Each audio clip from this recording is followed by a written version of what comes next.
My mom would be at all my sporting events. Let's say I was playing football. My mother would be on the sidelines, and let's say the action on the field went one way. My mother would run along with it. She's like, Mark, get on, get on. I'd be like, oh my gosh. I'd be on the field, we get in the huddle with the guys. They go, Mark, is that your mother? I go, no, I never saw her before in my life. But seriously, some of you guys can relate to that. My mom, she really empowered me to become special in sports. See, the greatest gift my mother ever gave me, she believed in me. I've overdosed on drugs on 3 occasions where I should have been dead, but I believe I was kept here for a reason. You show me your friends, I will show you your future. How do I know this? Because I hung out with losers. I became the biggest loser of them all because I gave up everything I dreamt about as a little boy because of who I chose to surround myself with. My friends would drive me home at 2, 3, 4 in the morning. We'd be drunk and high in the car. We'd pull up in front of my house. My buddies would go, Mark, Mark, Mark, the light's on. I go, oh man, my mother's up. See, my mom wouldn't go to bed until she knew her son was still alive. I'd walk in, she'd say, hi, Mark, how was your night? I go, it's good, Mom. I'm just going to go to bed. She goes, can I talk to you just for a minute? I go, Mom, I'm tired. I'm just going to go to bed. She goes, Mark, I haven't seen you all day and all night. Can I please talk to you? I go, man, just leave me alone. You bug me. I'd slam my bedroom door on the one person who believed in me. I was on a worldwide tour and I was wrestling overseas in Japan. After my wrestling match, I went upstairs to my hotel and I fell asleep. There was a knock at my door at 3 o'clock in the morning. I got out of bed, I looked through the safety window of the hotel door, and I could see it was a Japanese promoter. So I opened the door and he said, Mark, you need to call home. There's been an emergency.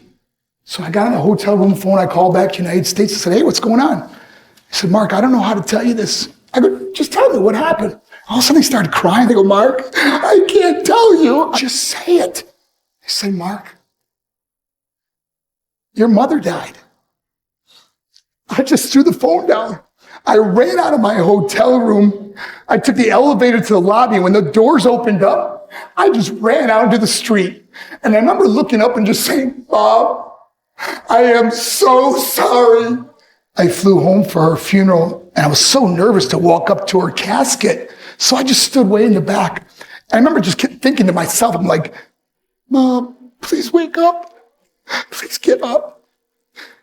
And then I finally got the nerve to walk up to her, and she was so beautiful. She was dressed in white. I mean, she looked like an angel. I said, Mom, you are my hero. Everything I am, everything I hope to be was because of you. You loved me so much. You gave me a life. You worked 2 jobs. You're the only one that ever believed in me. How'd I repay her? By getting drunk? By getting high, by getting stupid, by hanging out with losers, for what? All she ever wanted to do was talk to me. If you have a mother or a father, tell them how much you love them. See, my whole life was about being rich and famous. That's all I cared about. I had to win the race. I had to win the race at the expense of my marriage, my family, my friends. For what? To be all alone in this world?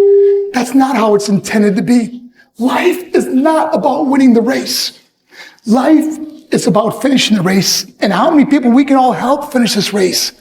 How we can start being kinder to each other. How we can help the students that are going through adversity right now. How we could stop with the name calling and hurting other people.